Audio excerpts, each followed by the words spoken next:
There is a reason you explain too much to people who already know how they want to treat you. There is a reason you accept weak terms, weak apologies, weak effort, and weak respect while telling yourself you are being patient. But if you are honest, the reason is often colder than that. You do not have another option. That is where your power starts leaking, not in your words, not in your face, not in the way you try to sound calm. It leaks through what you are willing to accept when you are afraid one door might close. People can feel that. They feel it when you answer too fast. They feel it when you soften your standards before they even push. They feel it when you say, "I'm flexible," but what you really mean is, "Please do not take this away from me." And once they feel that, the terms change. The offer gets lower. The reply gets slower. Respect becomes conditional. Access becomes inconsistent. Pressure increases because your behavior has already revealed the hidden truth. You are negotiating from captivity. Machiavelli understood that power is not only about strength, it is about position, it is about preparation, it is about never allowing necessity to make your decisions before the conversation begins. This video is not about acting colder. Fake indifference collapses when the stakes become real. This is about building the second door, because the person with only one option will always speak differently from the person who can actually walk away. And the first thing you need to see is where your desperation is already leaking. Why can people sense your need even when you never say it? Because desperation is rarely as quiet as you think. It does not always show up as panic. Most of the time, it shows up in small details. You answer too fast. You explain too long. You agree before you have actually thought. You smile when something bothered you. You keep the conversation alive because silence feels too dangerous. You think you are hiding it. You are not. People do not need to hear you say, "I need this." They only need to see how quickly you adjust yourself to keep the door open. That adjustment is the signal. And once the signal is seen, the dynamic changes. This is option poverty. It happens when your life has too few alternatives behind the thing you are trying to keep. One job, one relationship, one source of approval, one friend group, one opportunity, one person whose opinion can decide whether you feel stable or worthless for the rest of the day. Epictetus built Stoicism on one brutal division: what belongs to you and what does not. Your judgment belongs to you. Your preparation belongs to you. Your standards belong to you. Your response belongs to you. But another person's approval, timing, offer, mood, and attention do not. Option poverty begins when you build your life around what does not belong to you, then wonder why you feel controlled. When you only have one option, you do not move freely. You move carefully. Too carefully. You start managing other people's reactions more than your own standards. You ask for less because you are afraid. Asking clearly will close the door. You call your fear patience. You call your dependency loyalty. You call your lack of leverage being easy to work with. Picture a salary conversation. You know the number is too low. You know the workload is too heavy. You know the offer does not match what you bring, but your bank account is thin. Your other applications are quiet, and you have already imagined what happens if this opportunity disappears. So you soften before they even push. You say, "I'm flexible." You say, "I'm open." You say, "I can make that work." But underneath those polite sentences is a message you did not mean to send. I need you to choose me more than I need the terms to be right. That is the moment leverage starts leaving your hands. The same thing happens in relationships. Someone gives inconsistent access. They disappear, return, and offer just enough warmth to keep you available. You see the pattern. You are not stupid. But because you have made them the only door to emotional relief, you keep accepting less. You write the extra message. You explain the same pain again. You negotiate for basic respect as if it were a luxury. That is not love. That is dependency with a better name. The correction starts with a colder question. Before you ask, "What should I say?" ask, "Why do I feel unable to risk losing this?" Watch for 4 signals: over-explaining, fast agreement, fear of silence, and negotiating against yourself. These are not personality quirks. They are evidence. They show where your life has not built enough alternatives yet. Desperation is not hidden by your words. It is revealed by your terms. And if you want to stop leaking it, do not start by practicing a colder face. Start by building a second door. The first one is not emotional. It is financial. Because money pressure has a brutal way of making smart people accept terms they already know are wrong. How much of your patience is really financial fear? That question is uncomfortable. Good. It should be. Because a lot of people think they are being calm, mature, loyal, or disciplined when the truth is simpler. They cannot afford the consequences of saying no. Money is not power by itself. It does not make a person wise. It does not make a person honorable. It does not make a person emotionally controlled. But money does one very specific thing inside the structure of leverage. It buys time. And time changes the way you speak under pressure. When you have no runway, every conversation becomes heavier than it should be. A job offer is not just a job offer. It becomes rent. It becomes debt. It becomes the bill due next week. It becomes the private fear that if this door closes, you may not have another one ready. That fear enters the room with you. You may dress well. You may speak clearly. You may tell yourself you are confident. But underneath your words, survival pressure is negotiating for you. And survival pressure is a terrible negotiator. It accepts too early. It apologizes too much. It acts grateful for terms that should have been questioned. Picture two people receiving the same low offer. The first person has 6 months of runway, a controlled lifestyle, and other conversations in motion.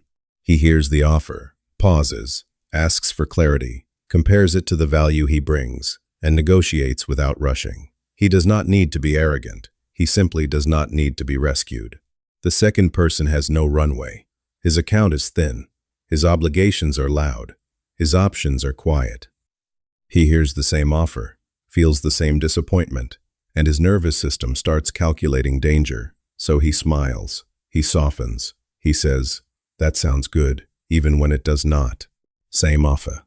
Different structure. Different power. This is why financial discipline is not just about money. It is about dignity under pressure. Without runway, you confuse survival with strategy. You stay in a workplace that keeps adding responsibilities without adding compensation. You accept clients who disrespect your time. You say yes to projects that drain you because you are afraid the next opportunity will not come. You tolerate conditions you resent, then call yourself realistic. But sometimes, realism is just fear wearing a responsible face. The correction is not to become reckless. Do not quit impulsively. Do not burn bridges to prove you are powerful. That is not leverage. That is emotion dressing itself as freedom. The correction is to build runway before you need it. Reduce the obligations that make you easy to pressure. Stop buying an image that weakens your exit power. Track the expenses that force you to accept disrespect later. Build a financial buffer slowly, quietly, without needing applause for it. Create enough breathing room that one bad offer, one difficult boss, one delayed payment, or one unstable client cannot immediately put your dignity on sale. Machiavelli would understand this clearly. A ruler who depends entirely on another power is not free. He may still have a title, but the source of his survival sits outside his control. The same is true in ordinary life. If one employer controls your survival, your boundaries will be softer than your values. If one paycheck is the only thing standing between you and collapse, you will start calling bad terms opportunity. A man without runway does not negotiate. He hopes to be spared. Money gives you time, but time alone is not enough. If you have runway but no mobility, you are only delaying the same captivity. The next layer is skill, the kind of competence that lets you carry your value somewhere else. Are you loyal to your position or trapped by your lack of mobility? That question exposes more people than they expect. Many people say they are staying because they are committed. They say they are being patient. They say they are waiting for the right moment. They say they do not want to start over. But underneath those explanations, there is often a quieter truth. They do not have enough skill, proof, or market value to leave cleanly. This is not an insult. It is a diagnosis. If you cannot carry your value into another company, another market, another room, or another opportunity, then your current position owns more of you than you want to admit. And when your position owns you, your behavior changes. You tolerate more. You ask for less. You avoid difficult conversations. You let people add responsibilities without adding compensation. You accept vague promises because you do not feel strong enough to demand clear terms. You tell yourself, at least I have something, even when that something is training you to lower your standards. That is not loyalty. That is limited mobility. Money Runway gives you time, but skill gives you movement. Without skill, Runway only delays pressure. With skill, pressure begins to lose its grip because you know your value is not trapped in one place. Picture this. Your manager starts giving you more responsibilities, more tasks, more deadlines, more problems to solve. But the title does not change. The pay does not change. The authority does not change. You feel the unfairness immediately. But if your resume is outdated, your network is cold, your results are undocumented, and your skills are too narrow to travel, then your boundary becomes emotional instead of strategic. You get irritated. You complain privately. You imagine the conversation. But when the moment comes, you soften. You say, "Sure, I can help." You say, "No problem." You say, "I'll take care of it." And every time you say yes, without leverage, you train the environment to expect more from you for the same return. This is why competence matters. Not as ego, not so you can walk around feeling superior. Competence matters because it creates mobility. And mobility is one of the cleanest forms of power. A competent person does not need to threaten. Their work can travel. Their proof can travel. Their reputation can travel. Their skill can travel. That changes how they speak. When they ask for better terms, they are not begging. They are aligning the exchange with value already proven. When they decline extra work without proper scope, they are not being difficult. They are protecting the structure of the deal. Your strongest boundary is not the sentence you say. It is the value you can take elsewhere. So, build a skill stack that gives you mobility. Build a core income skill the market can understand and pay for. Build communication skill, because value that cannot be explained clearly often gets underpriced. Build proof, because memory is not leverage. Document wins. Save results. Track improvements. Build a portfolio. Collect testimonials. Record numbers. Keep evidence of what your work actually changed. Proof reduces the need for persuasion. But here is the warning. Skill without standards can still become exploitation. If you become useful but remain desperate for approval, people will praise you, depend on you, and overload you while giving very little back. So, do not build skill only to become more available. Build skill to become more free. Money gives you time. Skill gives you mobility. But even a skilled person can still be controlled if one person owns their emotional state, and that is where many disciplined people quietly fall apart. Why can one person's reply change your entire day? This is where option architecture gets uncomfortable. Up to this point, it is easy to keep the conversation practical. Money, skill, work, mobility. Those things sound disciplined. They sound respectable. They let you believe the problem is outside of you. But the deeper form of captivity is not always financial. Sometimes it is emotional. You can have money and still be controlled. You can have skill and still be controlled. You can have ambition, discipline, intelligence, and even public respect, and still become unstable because one person has not replied to your message. That is not a small thing. That is information. Look at the phone screen. The message was sent. The reply has not come. At first, you tell yourself you are fine. Then you check again. Then you replay the last conversation. Then you wonder if you said too much. Then you start editing your own memory, searching for the exact moment you lost access. A few hours pass, and now your mood is being managed by someone who is not even in the room. This is emotional option poverty. Marcus Aurelius ruled an empire, but his real battlefield was internal. He returned again and again to the same discipline. Do not surrender your judgment to external events. A reply, a delay, a colder tone, a small withdrawal, these are events. Your interpretation is where your freedom either survives or collapses. Emotional option. Poverty happens when one person becomes your main source of relief, validation, belonging, or self-worth. They do not need to control you directly. They only need to control access. A delayed reply becomes pressure. A colder tone becomes punishment. A small withdrawal becomes an event inside your nervous system.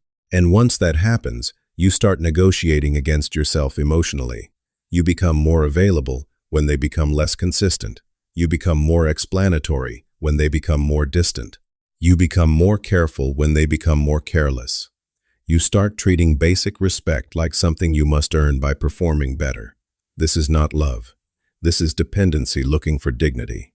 The painful truth is that many people do not stay because the connection is healthy. They stay because the connection has become their only door back to feeling okay. So when that door opens, even a little, they feel relief. When it closes, even slightly, they feel panic. That panic becomes leverage, and the other person may not even be cruel. They may simply sense that their access has more power over you than it should. Human beings respond to leverage whether they fully understand it or not. If your peace depends on their warmth becomes currency. This is why fake indifference does not work. You can wait longer to reply. You can use fewer words. You can pretend you do not care. But if your emotional world is still organized around their response, the performance will collapse. The body always tells the truth. You will check. You will overthink. You will search for signs. You will become reactive in private while trying to look composed in public. That is not self-command. That is emotional acting. The correction is not to stop caring. Only insecure people confuse attachment with weakness. The correction is to stop making one person the only source of emotional oxygen in your life. You need emotional options. Build multiple sources of meaning, stability, and identity. Work that matters. Standards that do not disappear when someone withdraws. Friendships that are not built on chasing. Physical discipline that returns you to yourself. Private routines that regulate you before you seek regulation from another person. A life large enough that one person can matter deeply without becoming the entire weather system of your mind. The practical rule is simple. Do not respond while you are seeking relief. If you are about to send the message because silence feels unbearable, wait. If you are about to explain your worth to someone who keeps acting uncertain about it, wait. If you are about to lower your standard just to restore access, wait. Not forever, not as punishment, just long enough to separate desire from dependency. Ask yourself one clean question. Am I responding from clarity, or am I trying to make this feeling stop? That question will save you from many humiliating negotiations, because if one reply can ruin your day, that person owns more of you than they earned. And this is the deeper turn. Many people think they understand options once they build money and skill. But some of the most capable people in the world are still controlled by one relationship, one parent's approval, one group's acceptance, one person's attention, one private fear of being abandoned. The next layer is not detachment from everyone. It is emotional range. Enough range that love does not become captivity, access does not become addiction, and attention does not become a leash. But emotional options alone are not enough. Because if you are socially starving, you will still overpay for any room that lets you stay. And that is where the next form of control begins. Are you choosing these people? Or are you afraid there will be no one else? That question is not easy to answer honestly. Most people do not want to admit how much of their social life is built around fear. Fear of being excluded, fear of being forgotten, fear of having no one to call, fear of walking away from disrespect and discovering that the room keeps going without them. So they stay. They stay in group chats where the jokes are always a little too sharp. They stay around friends who only reach out when they need something. They stay in social circles where they are tolerated more than valued. They keep showing up, laughing at comments that bothered them, making themselves easier to like, easier to access, easier to use, and they call it being chill. But sometimes being chill is just social. Option poverty. It happens when you believe your current circle is the only place you can belong. Once you believe that, access becomes expensive. You start paying for it with your time, your standards, your silence, and your self-respect. This is why loneliness creates bad terms. A person who has no social options will overpay for low-quality connection. They will accept inconsistent friendship. They will excuse disrespect as humor. They will stay available to people who have never shown real consistency. They will keep auditioning for rooms that were never built to hold them with respect. Picture the group chat. Someone makes a comment that crosses a line. Not enough to explode, not enough to make a public scene, but enough that your body notices it before your pride does. You feel the small hit. You know it was not harmless. You know there is a pattern. But instead of addressing it, you send the laughing emoji. Not because it was funny, because you do not want to be the difficult one. You do not want to lose your place. You do not want to risk the silence that might follow if you stop making disrespect easy. That is the cost. When you fear having no circle, you start paying rent in rooms that were never yours. The payment is usually subtle. You become more agreeable than you actually are. You avoid saying what you saw. You lower your standards for access. You let people confuse your restraint with permission. You become the reliable one, the useful one, the available one, but not always the respected one. This does not mean you should become suspicious of everyone. That is not strategy. That is woundedness trying to sound intelligent. Social options are not built by cutting everyone off.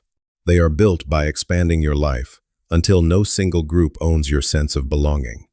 You need enough range that you can leave a low-respect room without feeling like you are leaving humanity itself. Stop making one circle your entire social economy. Build different levels of connection. People you train with, people you work with, people you learn from, people who challenge you, people who share your standards, people who are not entertained by your humiliation, people whose respect is not purchased through constant availability. And watch behavior, not chemistry. Chemistry is cheap. Consistency is expensive. A person can make you laugh and still drain your dignity. A group can feel exciting and still reward the worst version of you. A friend can be familiar and still be one-sided. Familiarity is not proof. History is not proof. Shared memories are not proof. Proof is how people behave when access to you is no longer automatic. The correction is simple, but not easy. Stop auditioning for access. Do not perform for rooms that only value you when you are useful, entertaining, agreeable, or silent. Do not confuse being included with being respected. Build social alternatives before you need the courage to leave. Then your behavior changes. You can hear the joke and not laugh if it was disrespect. You can decline the invitation without explaining your entire emotional history. You can stop responding to one-sided access. You can leave quietly when the pattern is clear. No announcement, no performance. No dramatic speech, just a clean adjustment of proximity. That is social option architecture. It is not about becoming cold to people. It is about no longer being socially hungry enough to eat disrespect and call it friendship. And once you build that layer, another layer appears. Because even with better social options, you can still be controlled if your reputation is weak. If people can define you with one accusation, one misunderstanding, one distorted story, then you will spend your life explaining yourself to rooms that never earned that much access. That is why the next layer is proof, because proof does what explanation cannot. Why are you still explaining yourself to people who have already decided? That question matters, because over-explaining is not always a communication problem. Sometimes it is a reputation problem. Sometimes you are trying to use words in one stressful moment to do what consistent proof should have been doing for months. This is one of the most overlooked layers of option architecture. Reputation is not vanity. It is not image obsession. It is not pretending to be more important than you are. Reputation is stored leverage. It is the accumulated evidence that tells people how to interpret you before you enter the conversation. When your reputation is strong, one misunderstanding does not define you. One accusation does not immediately collapse your position. One person's distorted version of you does not become the whole story. There is proof behind you. There is pattern behind you. There is history behind you. But when your reputation is weak, vague, inconsistent, or undocumented, every challenge becomes an emergency. You feel forced to explain. You feel forced to defend. You feel forced to correct every small misreading because there is nothing solid behind you doing that work in silence. Picture the office meeting. Someone questions whether you handled a project properly. Maybe they are wrong. Maybe they are careless. Maybe they are trying to make themselves look stronger by making your work look weaker. You feel the heat immediately. Your instinct is to jump in, talk fast, list everything you did, explain every decision, correct every detail, and prove that you are not what they implied. But the more frantic your explanation becomes, the more unstable your position looks. Not because you are wrong, because urgency changes how people perceive truth. A calm person with proof sounds different from a desperate person with paragraphs. The calm person can point to the result, the timeline, the record, the previous pattern. The desperate person tries to rebuild their entire reputation inside one conversation. That is expensive. Explanation is emergency debt. And many people live inside that debt because they never built proof when the stakes were low. They did the work, but they did not document it. They delivered value, but they did not track the result. They kept promises, but they did not make their consistency visible. They assumed people would just notice. That assumption is dangerous. People are busy. People are biased. People remember what is convenient. And some people will define you unfairly if you leave the field open. The correction is not constant defense. The correction is reputation proof. Build a pattern that can speak when you choose not to. Keep records of outcomes. Track your wins. Save evidence of completed work. Clarify expectations in writing. Deliver on small promises repeatedly. Let people see that your word has a history behind it. Build visible competence without begging to be seen. This applies beyond work. In relationships, reputation is emotional consistency. Do your actions match your standards? Or do you only talk about boundaries after you feel hurt? In family dynamics, reputation is whether people know your no actually means no. In friendships, reputation is whether access to you has clear conditions, or whether people know you will always return after being disrespected. Your reputation teaches people how expensive it is to misread you. If you always explain, people learn they can pull you into court whenever they want. If you always defend, people learn your attention can be summoned by accusation. If you always panic when misunderstood, people learn that your nervous system is available through narrative pressure. Do not hand people that much access. Correct what matters. Ignore what is beneath the cost of response. Let repeated behavior carry more weight than emotional argument. Before you explain yourself, ask, is this a real correction, or am I trying to purchase approval from someone committed to misunderstanding me? If it is real, be clear and brief. If it is not, let proof do its job. Reputation is stored leverage. Explanation is emergency debt.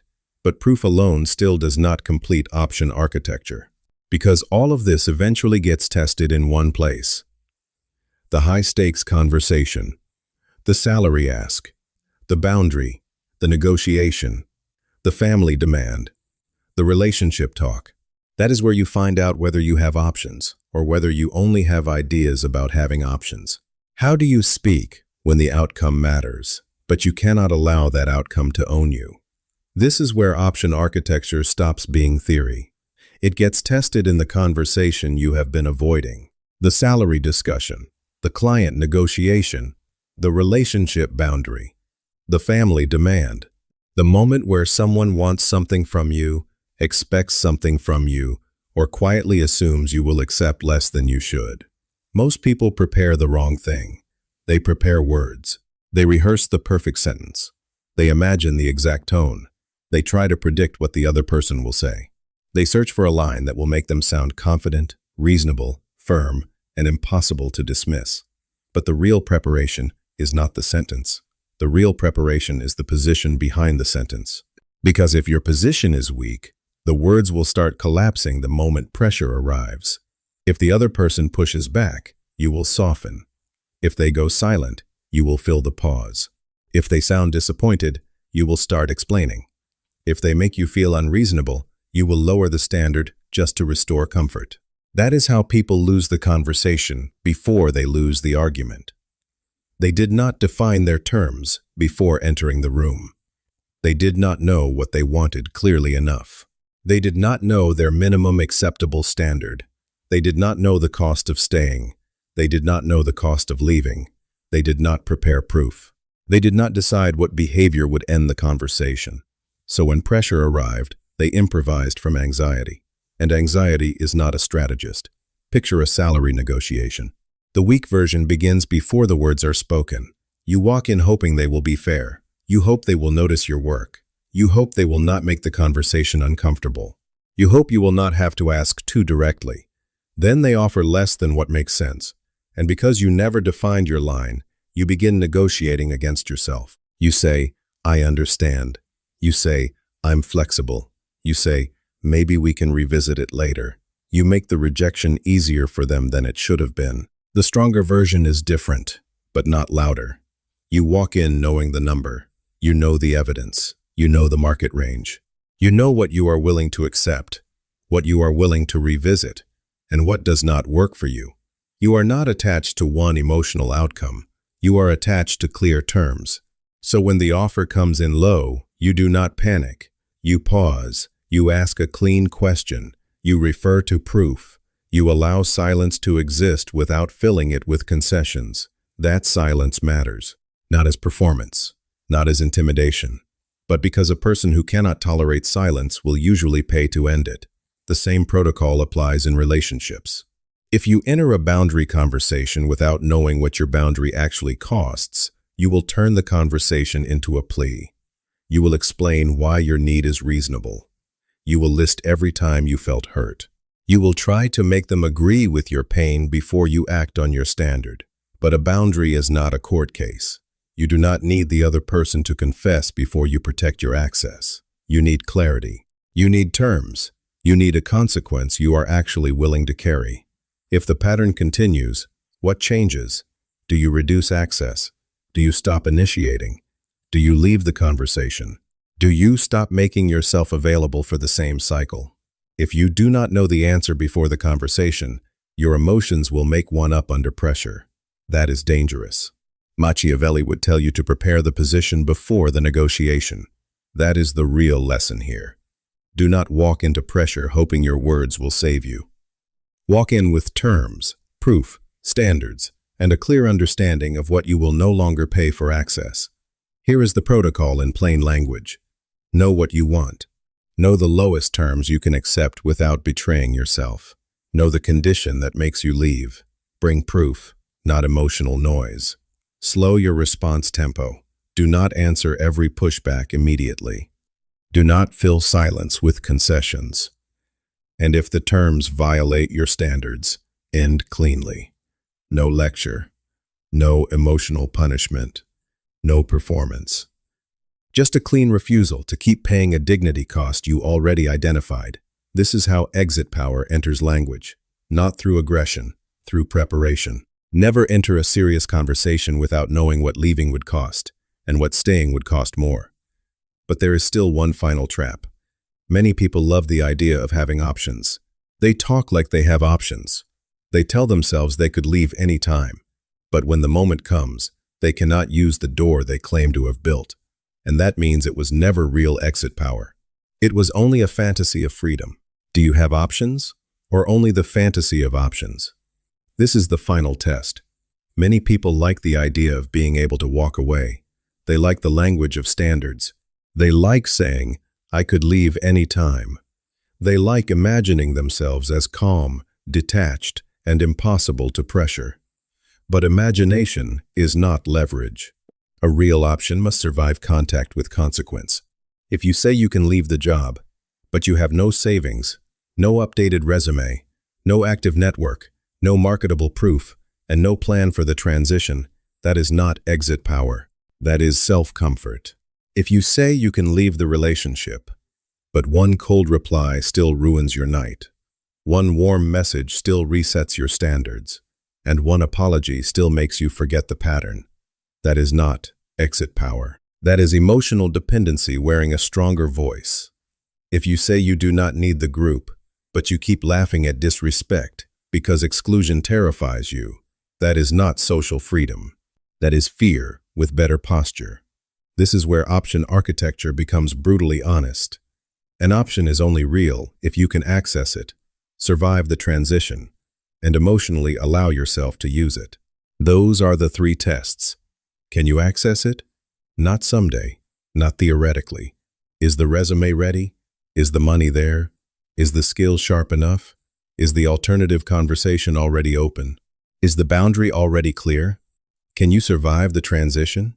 Because leaving always has a cost. Sometimes the cost is money.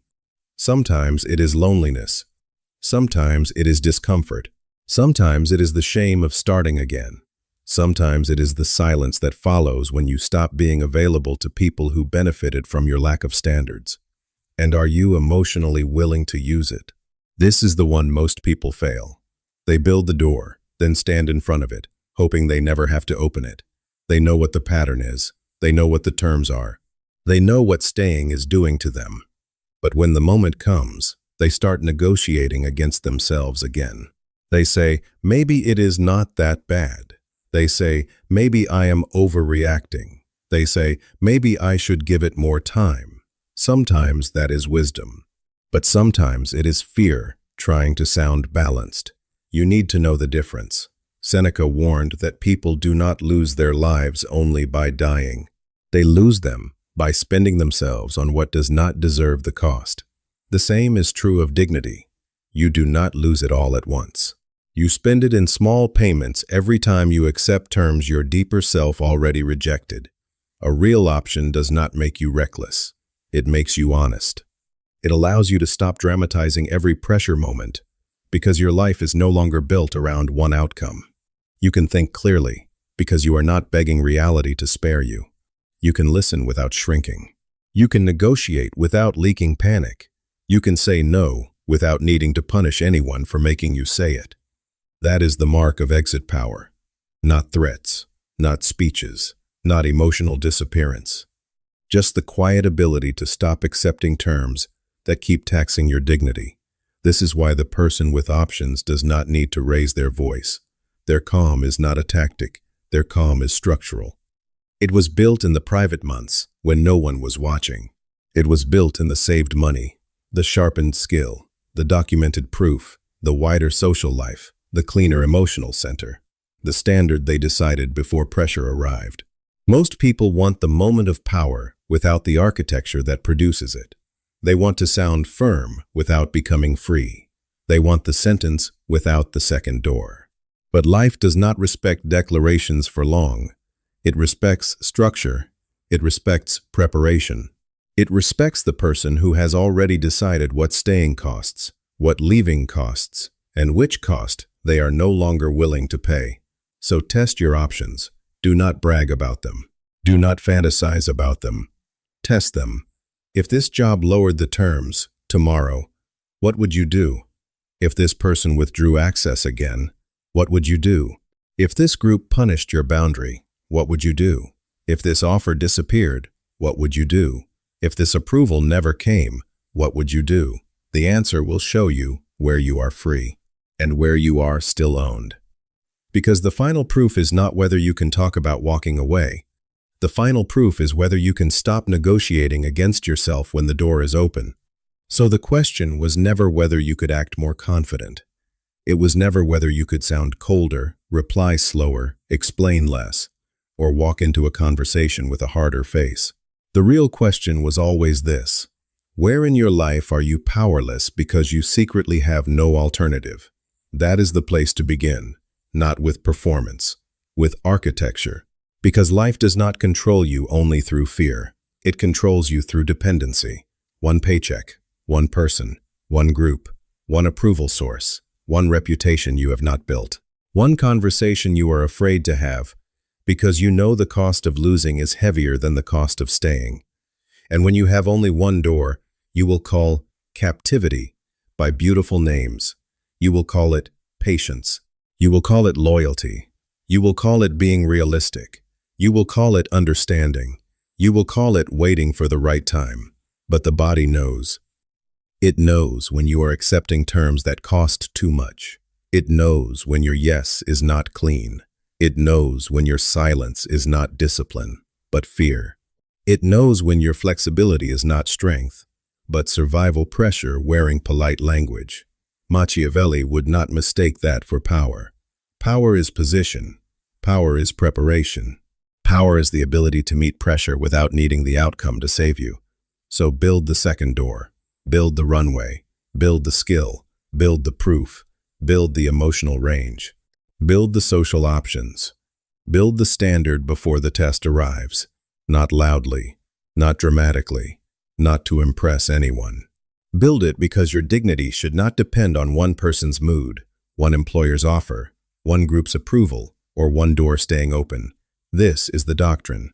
My calm is built before pressure arrives. Say that until it stops sounding like a quote and starts becoming a standard. Then choose one area of your life this week where you have no real option. Do not fix everything. Do not make a dramatic announcement. Do not perform transformation for people who have not earned access to your process. Just build one door, one alternative, one piece of proof, one saved amount, one difficult conversation prepared properly, one boundary you can actually carry, one source of meaning that does not depend on being chosen. That is how a person becomes harder to control, not by becoming cruel, not by becoming unreachable, not by pretending not to care, by becoming structured, by becoming prepared, by becoming someone who no longer has to sell pieces of himself just to keep one door open. Comment, build the second door, if you understand that freedom is not a mood, it is architecture. And remember this, the man with options does not need to raise his voice. His life has already spoken.